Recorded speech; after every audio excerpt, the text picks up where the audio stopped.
வாழ்க வையகம், வாழ்க வையகம், வாழ்க வளம். குரு வாழ்க, குருவே வாழ்க வளம். இடத்துய்வு. நாம் அமர்ந்துள்ள இடத்தை சுற்றிலும் நல்ல தெய்வீக ஆற்றலே நிறம் தூய்மையே செய்விக்கின்றது. பிரபஞ்சத்தின் மையத்திலே நாம் அமர்ந்திருக்கின்ற காட்சி எல்லையற்ற தூய பெருவெளி அருட்பேராற்றல் பிரபஞ்சம் முழுவதையும் சூழ்ந்து அழுத்திக்கொள். பிரபஞ்சத்தில் உள்ள பல கோடி அண்டங்கள், நட்சத்திரங்கள், கோள்கள் இவற்றினுடைய தெய்வீக சக்திகளையும் தன்னோடு இணைத்துக் கொண்டு நம்மையும் சூழ்ந்து அழுத்திக் கொண்டிருக்கின்ற காட்சி.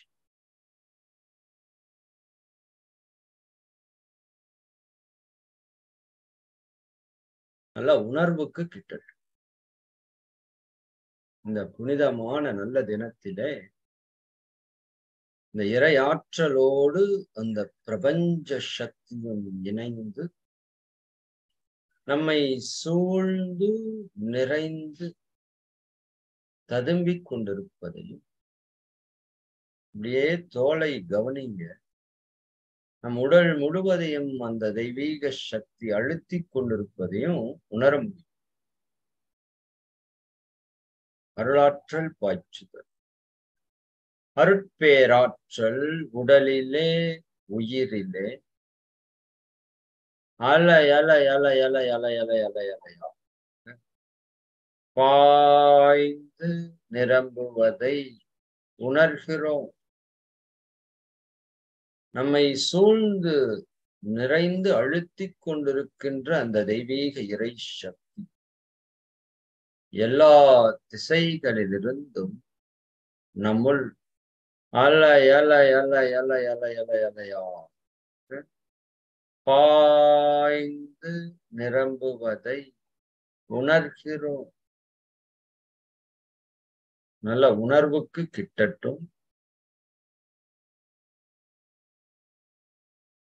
அருட்கால். அருட்பேராற்றல் இரவும் பகலும் எல்லா நேரங்களிலும் எல்லா இடங்களிலும் எல்லா தொழில்களும் ஒரு துணையாகவும் பாதுகாப்பாக வழி நடத்துவதாகவும் அமையுமாக. எல்லாம் வல்ல அருட்பேராற்றல் ஆகிய அந்த தெய்வீக இறை சக்தி சதா சர்வகாலமும் நம்மை சூழ்ந்து நிறைந்து நின்று நமது ஒவ்வொரு எண்ணத்திலும் சொல்லிலும் செயலிலும் நமக்கு ஒரு துணையாகவும் பாதுகாப்பாக வழி நடத்துவதாகவும் அமையுமா.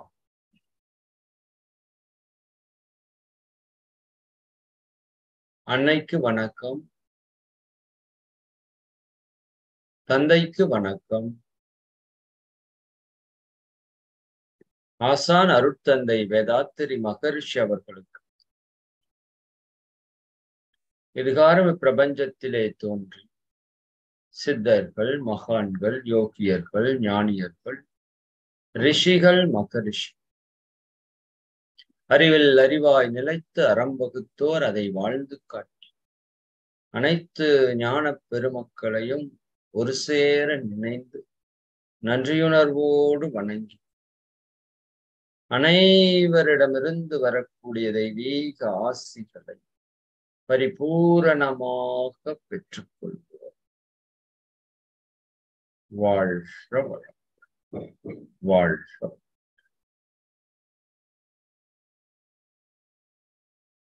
வாழ்க வளம்.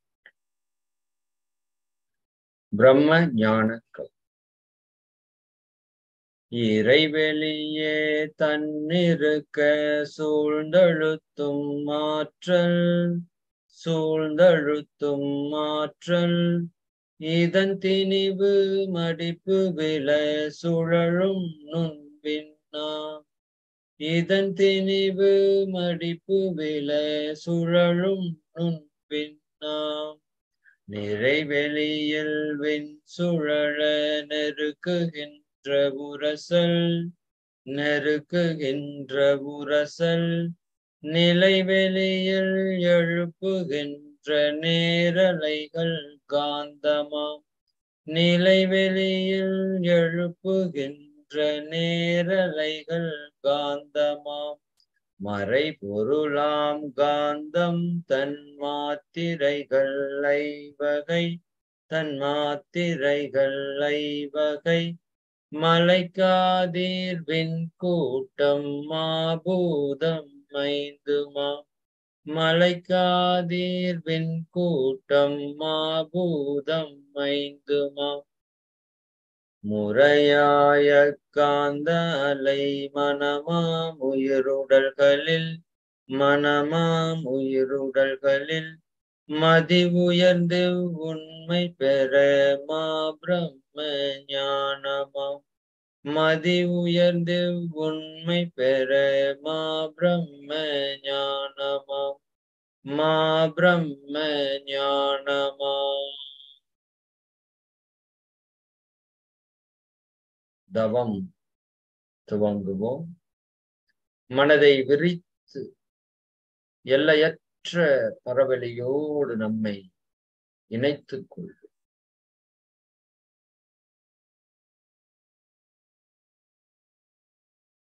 எல்லையற்ற தூய பரவெளி, காரிருள், கும்மிருட்டு, சுத்தவெளி.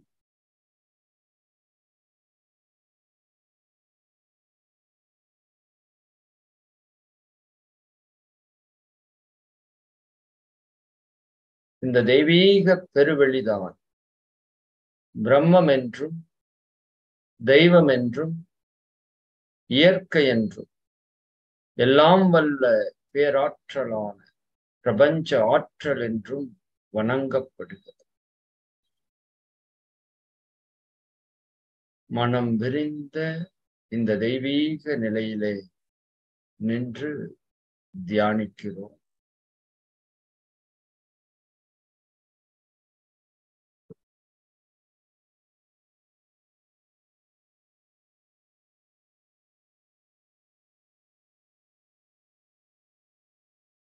பிரபஞ்ச தோற்றத்திற்கு எல்லாம் மூலமாக இருக்கின்ற இந்த தெய்வீக பெருவெளி சுத்தவெளி, வற்றாயிருப்பு, பேராற்றல், பேரறிவு, காலம் என்ற வளம் நான்கையும் தன்னகத்தே கொண்டது.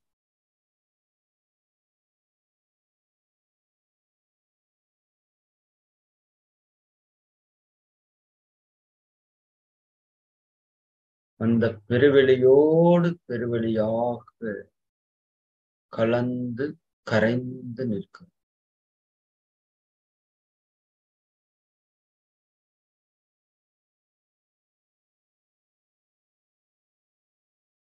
அந்த தெய்வீக பெருவெளியினுடைய ஒரு இயல்பான ஆற்றல், தன்னிருக்க ஆற்றல். அந்த தன்னிருக்க ஆற்றலை கொண்டு அது தன்னைத்தானே இறுக்கிக் கொண்டிருப்பதை அப்படியே உணர்ந்து பார்.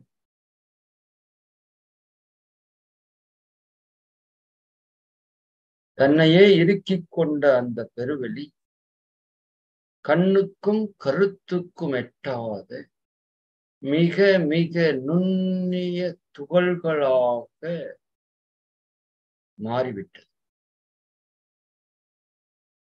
அப்படியே அந்த சுத்த வெளியில மிக மிக நுண்ணிய துகள்களை அப்படியே உணர்ந்து பார்.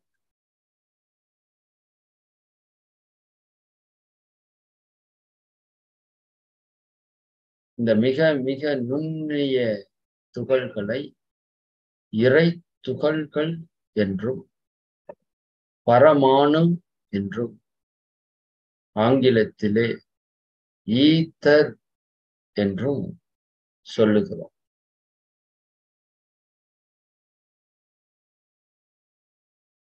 அப்படியே அந்த துகள்களாகவே நீங்க மாறி நில்லுங்க.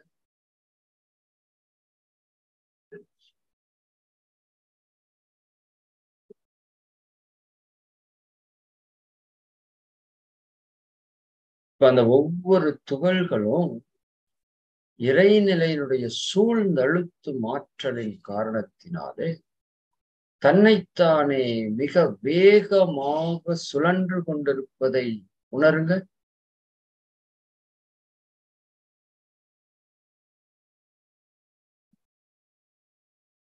இந்த துகள்களுக்கு மூல ஆற்றல் அந்த எல்லாம் வல்ல இறைநிலையே தான்.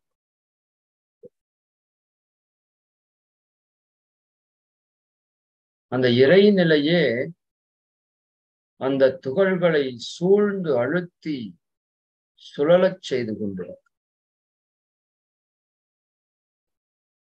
இதனால் அந்த ஒவ்வொரு துகள்களும் காந்தம் என்ற விளக்க முடியாத பிரபஞ்ச பேராற்றலாக திகழ்கிறது. அப்படியே பாரு, அந்த துகள்களுடைய சுழற்சி அந்த சுத்த வெளியிலே நிகழ நிகழ இந்த காந்த ஆற்றலாக இந்த சக்தி நிரம்பி இருப்பதை அப்படியே உணர்ந்து பாரு.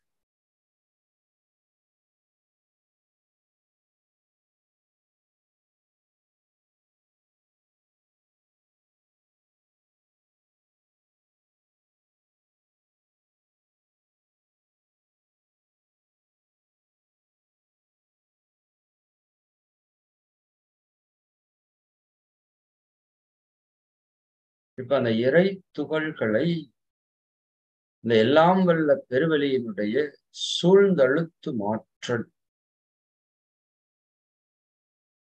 தொடர்ந்து அழுத்திக் கொண்டே இருக்கிறது. இப்ப அந்த இறை துகள்கள் ஆங்காங்கே ஒரு தொகுப்பாக இணைந்து இயங்கிக் கொண்டிருக்கிற காட்சியை பாருங்க. இறைநிலையினுடைய சூழ்ந்தழுத்தத்தால் இறை துகள்கள் ஆங்காங்கே ஒரு தொகுப்பாக இயங்கிக் கொண்டிருக்கிற காட்சி. இந்த இறை துகள்களுடைய தொகுப்பைத்தான் நாம் விண் என்றும் அணு என்றும் சொல்லுகிறோம். அப்படியே உணர்ந்து பாருங்க, இந்த இறை துகள்களுடைய தொகுப்பு கோடி பல கோடி இறை துகள்கள் சேர்ந்த அந்த தொகுப்பை பாருங்க. அப்படியே ஆங்காங்கே ஆங்காங்கே கொத்து கொத்தாக அந்த விண் துகள்கள் இயங்கிக் கொண்டிருக்கிற காட்சியை பாருங்க. இப்ப நாமே அந்த விண்ணாக மாறி இயங்குறதையும் நீங்க உணர்ந்து பார்க்கலாம்.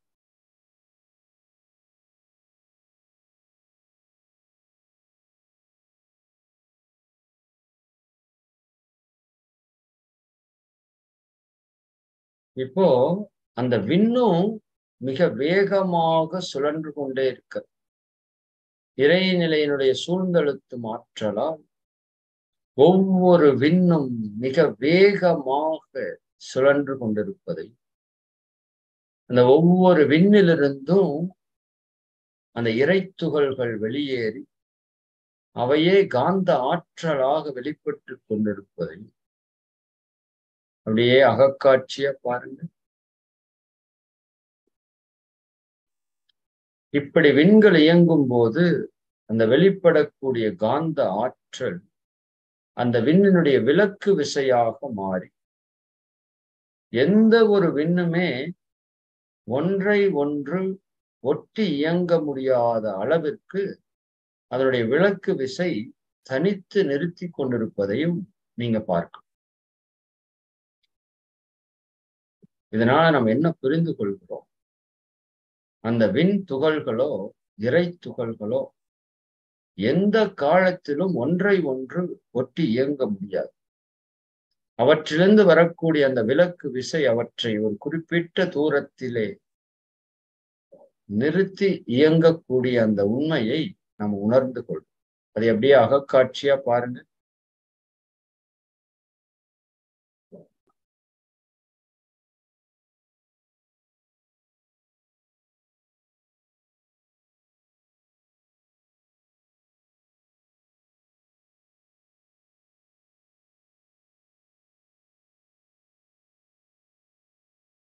இப்போ அந்த எல்லாம் வல்ல இறைநிலை அந்த விண் துகள்களை சூழ்ந்து அழுத்துகிறது.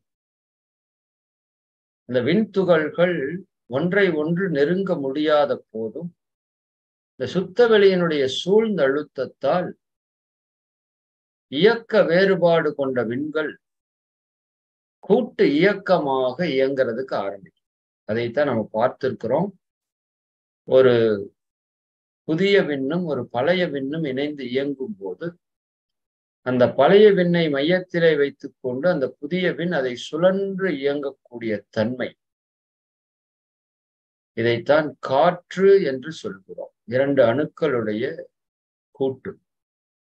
இன்னும் சுத்தவெளியினுடைய சூழ்ந்தழுத்தத்தால் அந்த அணுக்கூட்டிலே அணுக்கள் இணைய இணைய அவையே நெருப்பாக, நீராக, நிலமாக, பஞ்சபூதங்களாக மலர்ச்சி பெறுகிறது. அதை அப்படியே அகக்காட்சியா உணர்ந்துட்டு வாங்க. இப்ப விண்துகள்கள் நெருங்கி இயங்கும் போது அதுவே காற்றாக இருப்பதை பாருங்க. காற்றை உணருங்க. காற்றுங்கிறது ஒன்றுக்கு மேற்பட்ட விண்துகள்களுடைய தொகுப்பு. இன்னும் அந்த அணுக்கூட்டத்திலே விண்துகள்கள் சூழ்ந்த அழுத்தத்தால் இணைய இணைய அவை அழுத்த காற்றாக அப்படியே நெருப்பாக அந்த அணுக்கள் மாறுவதை பாருங்க. நெருப்பை உணருங்க. இன்னும் அந்த நெருப்பு கூட்டத்திலே ஹைட்ரஜன் அணுக்கள், காற்றின் அணுக்கள் இணைய இணைய அவையே நீராக மலர்ச்சி பெறுவதை பாருங்க. நீரை உணருங்க. அந்த நீர் அணுக்களிலே இன்னும் அணுக்கள் அதிகரிக்க அதிகரிக்க அதிகரிக்க அவையே நிலமாக தன்மாற்றம் பெறுகிறது.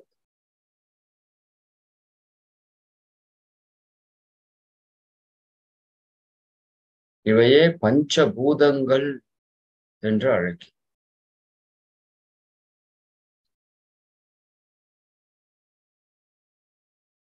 இந்த பஞ்சபூதங்களுடைய சேர்க்கைக்கு தகுந்தாற் போல இப்பிரபஞ்சம் முழுவதும் கோடி பல கோடி அண்டங்கள், நட்சத்திரங்கள், கோள்கள் இவைகளாக மாற்றம் பெற்றிருக்கிற காட்சிய இப்படி அகக்காட்சியா பாரு. இதை நம்ம உணர்ந்திருக்கிறோம். அந்த பஞ்சபூதங்களிலே நீர்க்கோளமாக நெபுலா உருவாகி மிக பிரம்மாண்டமான நெருப்பு கோலமாக அது உருவாகி அவற்றினுடைய அணுக்கள் மையத்திலே கூடி கூடி கூடி கூடி அங்கு நிலமாக உருவாகி நிலமும் நீரும் சேர்ந்த அந்த கோலத்திலே இன்னும் மையப்பகுதியிலே அணுக்கள் கூட கூட அங்க நெருப்பு உருவாகி காலத்திலே அந்த நெருப்பு அணுக்கள் முழுமையாக அந்த கோள் முழுவதும் நிரம்பி அதுவே நட்சத்திரமாகி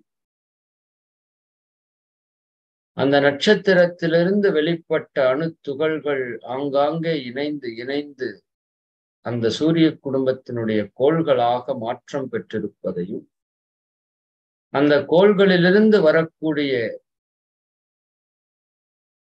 துகள்கள் ஒன்றிணைந்து துணை கோள்களாக மலர்ச்சி பெற்றிருப்பதையும் நாம தெளிவாக உணர்ந்திருக்கிறோம். அதை அப்படியே அகக்காட்சிப்படுத்தும். எல்லாம் வல்ல இறையே இறை துகள்களாகி விண்ணாகி பஞ்சபூதங்களாகி பஞ்சபூதங்களினுடைய சேர்க்கையே அணு முதல் அண்டங்களாக பிரபஞ்ச தோற்றமாக மலர்ச்சி பெற்றிருப்பதை அப்படியே அகக்காட்சியா பாருங்க.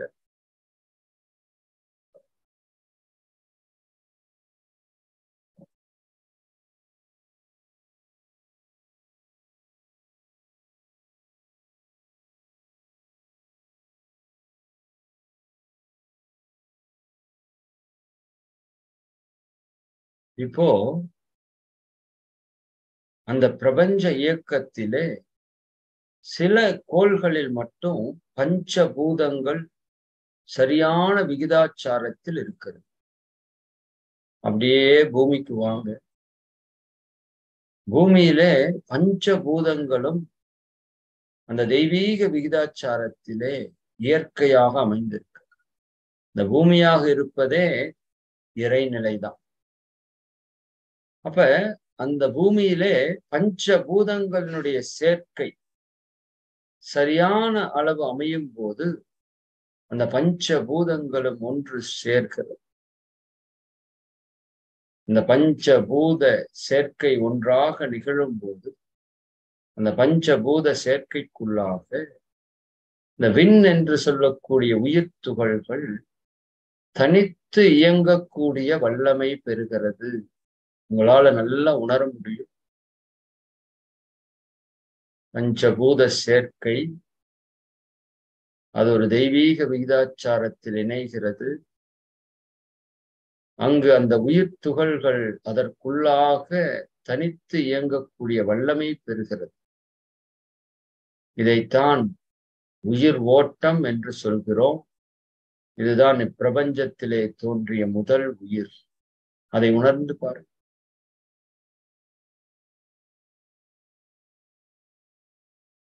அப்ப அந்த உடலினுடைய உயிர் ஓட்டத்தினால் அதற்கு ஒரு மையம் ஏற்படுகிறது. எந்த ஒன்று சுழன்றாலும் அதற்கு ஒரு மையத்தை ஏற்படுத்தி கொள்ளும். அந்த உடலுக்குள் இருக்கிற அந்த காந்த ஆற்றலும் உயிர் ஆற்றலும் உடல் முழுவதும் சுழன்று இயங்கும் போது அங்கு ஒரு மையம் தானாக உருவாகிறது. அந்த காந்த திணிவு பெற்ற மையத்தை தான் கருமையம் என்றும் ஆன்மா என்றும் அழைக்கிறோம். அது அப்படியே உணர்ந்து பார். அப்ப இந்த பஞ்சபூத கூட்டாக இருக்கின்ற இந்த உயிர் பிரபஞ்சம் முழுவதும் இருக்கின்ற அந்த பஞ்சபூத ஆற்றல்களை உணர்ந்து கொள்வதற்காக தன்னிடம் இருக்கின்ற அந்த பஞ்சபூத சக்திகளையும் வெளிப்படுத்தி அப்படியே அவை புலன்களாக மாற்றம் பெறுகிறது. முதல் புலனாக தோல். அப்படியே தோலை உணர்ந்து பாருங்க. ஒரு செல் தாவரத்திலே தோல். அந்த விண்ணினுடைய ஆற்றல் தான் தோலாக மலர்ச்சி பெற்றிருக்கிறது. அது பிரபஞ்சத்தில் இருக்கின்ற விண்ணினுடைய ஆற்றலை தன்னோடு இணைத்துக் கொள்வதற்கான வல்லமையையும் பெற்றிருக்கிறது. இப்ப அந்த உயிர் இயக்கத்திலே அதற்கு காந்த ஆற்றல் குறைவுபடும் போது அதை சமன் செய்வது கொள்வதற்காக அதற்குள்ளாகவே பச்சையம் என்ற பொருள் உருவாகி அது பஞ்சபூதத்தை தன்னோடு இணைத்து உணவாக மாற்றிக்கொள்ளக்கூடிய வல்லமை அந்த உயிருக்கு கிடைக்கிறது. அந்த உயிரை தாவரம் என்று சொல்கிறோம். அதற்கு பஞ்சபூதங்கள் கிடைக்காத போது அந்த உயிர் இன்னொரு உயிரை உண்டு வாழ துவங்கியது. அதெல்லாம் உங்களால உணர முடியும். அந்த ஒரு செல் இன்னொரு செல்லை உண்டு வாழ துவங்கிய போது வாய் என்கின்ற புலன் உருவாகியது. இன்னும் அது தன்னை பாதுகாத்து பராமரித்துக் கொள்வதற்காக இன்னும் அடுத்த நிலையிலே நகரக்கூடிய தன்மையும் தன்னுடைய உணவை தேடுவதற்காகவும் பிற உயிரிலிருந்து தன்னை பாதுகாப்பதற்காகவும் மூக்கு என்ற புலன் வாசனை உணர்கருவியாக மலர்ச்சி பெறுகிறது. அப்ப அந்த ஒரு செல் தாவரம் முதலில் புழுவாக மாற்றம் பெற்று அடுத்தது அதுவே பூச்சியாக தன்மாற்றம் பெறுகிறது. நல்லா உணர்ந்து வாங்க. தாவரம், தாவரத்திலிருந்து புழுக்கள், புழு அப்படியே கூடு கட்டி பூச்சியாக மலர்ச்சி பெறுகிறது. அந்த பூச்சி அப்படியே பறந்து செல்லும் போது ரெக்கைகள் விழுந்து அது அப்படியே கீழே விழுந்து நடப்பதற்கு ஆரம்பிக்கிறது. அது ஊர்வனவாக மலர்ச்சி பெறும்போது அதற்கு கண்கள் என்ற புலனும் இந்த இயற்கையிலே கிடைக்கிறது.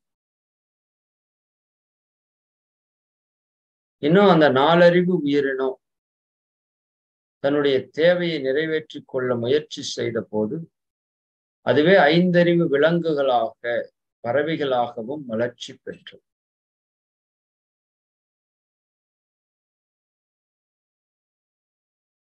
அப்படியே ஓரறிவு முதல் 6 அறிவு வரை இருக்கிற எல்லா உயிர்களையும் அப்படியே நினைத்து பாருங்க. எல்லாம் வல்ல இறைநிலையே தன் தேவைக்கு சூழலுக்கு ஏற்ப 5 புலன்களை உருவாக்கி அந்த 5 புலன்களிலும் அது வாழுகின்ற சூழலுக்கு ஒப்ப அந்த புலன்களிலே பல்வேறு மாற்றங்களை அது நிகழ்த்தி கொண்டு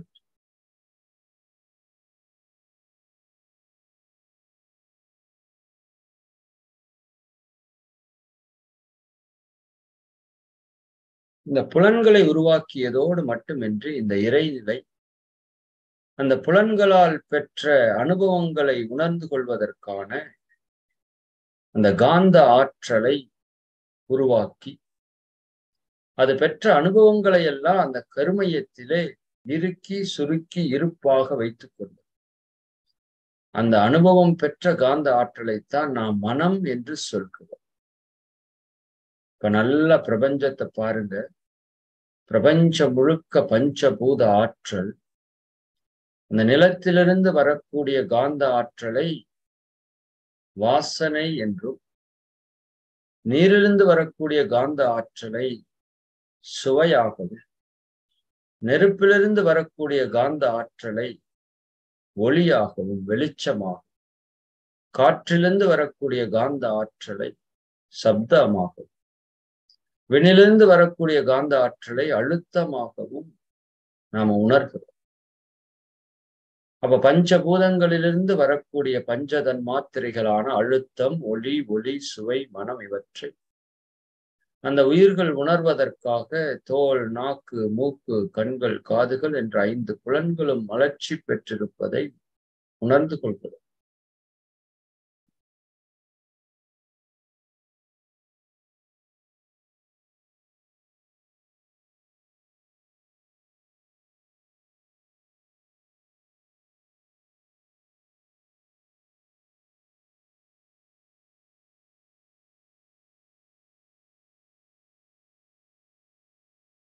இப்ப அந்த உயிர்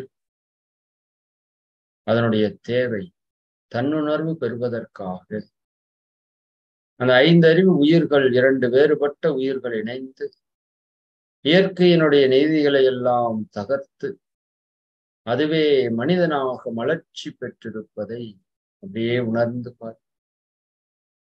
அந்த மனித இனம் பல லட்சம் ஆண்டுகளாக ஒவ்வொரு நிலையாக தன்மாற்றம் பெற்று பெற்று பெற்று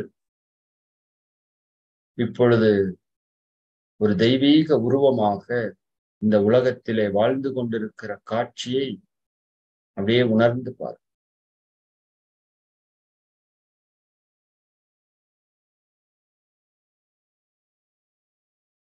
நம்மிடம் இருக்கின்ற அந்த கருமைய ஆற்றலின் தன்மாற்றங்கள் நம்முடைய கருமையத்தினுடைய தன்மைகளாக அமைந்து விடுகிறது. அப்போ ஒரு ஜீவன் மரணம் ஏற்பட்ட போது அந்த உடல் அழிந்தாலும் அந்த கருமையமும் அதனுடைய தன்மைகளும் அழிவதே இல்லை. முதலில் சிறு உயிரினமாக தொடங்கிய அந்த பரிணாமம் பலவிதமான உடல் உருவ அமைப்புகளும் 5 புலன்களின் எண்ணிக்கை கூடுதலுக்கு ஏற்பவும் எண்ணிறந்த வகையான ஜீவன்களாக உருவெடுத்து இயங்கிக் கொண்டிருக்க இந்த உண்மைகளை முழுமையாக உணரும்போது ஆதியில் சுத்த வெளியாக இருந்த அந்த பிரம்மம் என்ற பேராற்றல் தன்மாற்றம் அடைந்து இறை துகள்கள் முதற்கொண்டு மனிதன் வரை விரிந்து திறமையும் தரமும் கொண்ட பல்வேறு வகைகளாக இயங்கிக் கொண்டிருப்பதை உணர்ந்து கொண்டது. எல்லா ஜீவன்களினுடைய முடிவில் ஓர் உயர்ந்த அறிவில் சிறந்த ஜீவ இனம்தான் மனித இனம். உணர்ந்து பார். எல்லாம் வல்ல இறைநிலையை இறை துகள்களாகி விண்ணாகி பஞ்சபூதங்களாகி பிரபஞ்சமாகி ஓரறிவு தாவரம் முதல் ஐந்தறிவு உயிர்களாகி அதுவே தன்னை உணர்வதற்காக ஆறாவது அறிவாக அறிவிற் சிறந்த உயிரினமாக மலர்ச்சி பெற்றிருக்கின்ற காட்சி.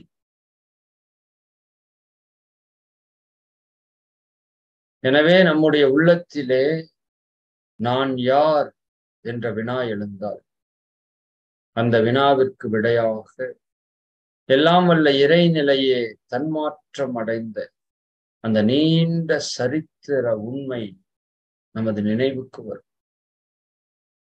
அங்கு ஏற்படக்கூடிய முடிவான கருத்துதான் இறைநிலையே நான் என்பதாகும். இறைநிலையே நான், இறைநிலையே நானாக இருக்கிறது.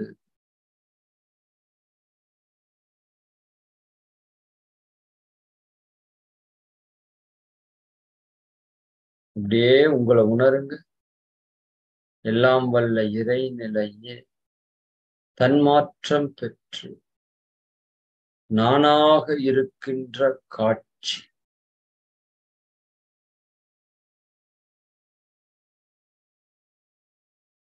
இந்த தெய்வீக நிலையிலே இந்த தவத்தை நிறைவு செய்ய இருக்கும்.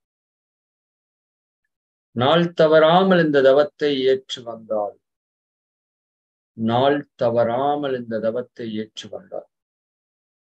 எல்லாம் வல்ல இறைநிலையே பிரபஞ்சமாக தன்மாற்றம் பெற்ற பேருண்மையும் அதுவே தானுமாக இருக்கக்கூடிய காட்சியும் நமக்கு அகத்துணர்வாக நிலைத்தது. இந்த தெய்வீக காட்சியில்தான் பேரியக்க மண்டலம் முழுமையும் இறைத்துகள்கள் எனும் காந்த ஆற்றல் நிரம்ப இருப்பது. இக்காந்த ஆற்றலே மனமாகவும் இயங்கிக் கொண்டிருப்பதால் ஒரு ஜீவனுடைய மனமானது பேரியக்க மண்டலத்தோடு எல்லா ஜீவன்களையும் இணைத்துக் கொண்டிருப்பது. அதன் மூலம் எல்லோருடைய கருமையங்களும் தனித்தனியே இயங்கிக் கொண்டிருந்த போதிலும் அவை இணைந்து ஒரே கோர்வையாக செயல்பட்டு கொண்டிருப்பது. ஒவ்வொருவருடைய உணர்வும் அறிவும் பல்லாயிரம் மலைகளுக்கு அடித்தளமான கடல் நீர் போன்று ஒன்றாகவே அகக்காட்சியாகும். அதை அப்படியே உணர்ந்து பாருங்க. நாமளும் இருக்கிறோம். நம்ம உடலிலே காந்த சக்தி இருக்கிறது. நம்முடைய மனமும் என்ற காந்த சக்தி தான்.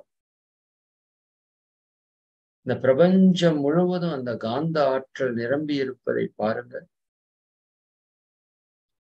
பிரபஞ்சத்தில் உள்ள எல்லா பொருட்களிலிருந்தும் உயிர்களிலிருந்து அந்த காந்த ஆற்றல் வெளிவந்து கொண்டே இருப்பதை உணருங்க. எப்படி கடலுக்குள் இருக்கிற எல்லா உயிர்களையும் கடல் என்ற தெய்வீக நீர் தன்னோடு இணைத்து வைத்திருக்கிறதோ அதுபோல இந்த பிரபஞ்சம் முழுவதும் நிரம்பி இருக்கிற இறை ஆற்றல் எல்லா உயிர்களையும் பொருட்களையும் இணைத்து வைத்திருக்கிற காட்சியை பார். இத்தகைய காட்சியில்தான் மனித மனம், அரசியல், மதம், பொருளுடைமை என்ற பற்றுதல்களிலிருந்து முற்றிலும் விடுபட்டு அனைத்தையும் ஒன்றிணைத்து அன்பும் கருணையும் மலர்ச்சி பெற்ற பேரறிவாக ஒளி வீசு. இதுவே மனிதனுடைய முழுமை பேறு, இறைநிலையின் தன்மாற்ற சரித்திரம்.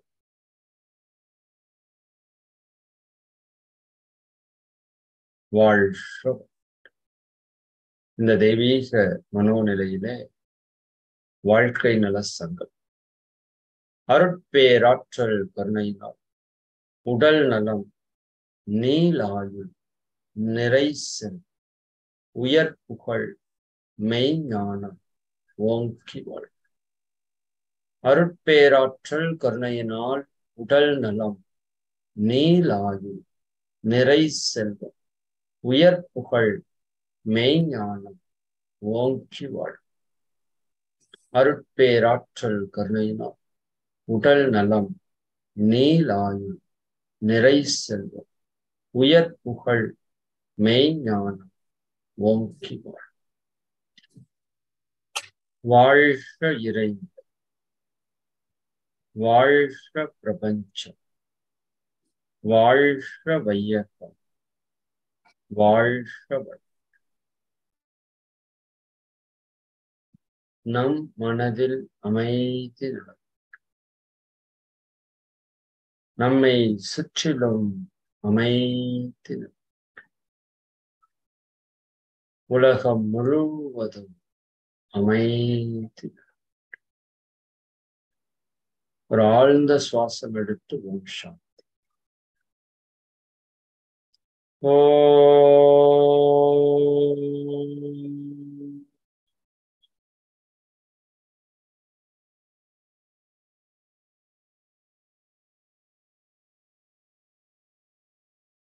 சாந்தி சாந்தி சாந்தி.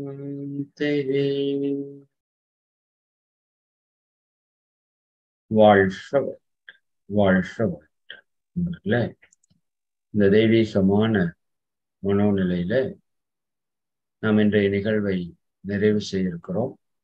நீங்களும் உங்கள் அன்பு குடும்பமும் அருட்பேராற்றல் கருணையினால் உடல் நலம், நீலாயுள், நிறை செல்வம், உயர் புகழ், மெய்ஞானம் ஓங்கி இறை உணர்வு, அறநெறி, கல்வி, தனம், தானியம், இளமை, வலிவு, துணிவு, நன்மக்கட்பேர், அறிவிலுயர்ந்தோர் நட்பு, அன்புடைமை, அகத்தவம், அழகு, புகழ், மனித மதிப்புணர்ந்து ஒழுகும் பண்பு, பொறையுடைமை எனும் பேர் 16 பெற்று திருவாழ்வு வாழ்க. வாழ்க வளமுடன், வாழ்க வளமுடன், வாழ்க வளமுடன்.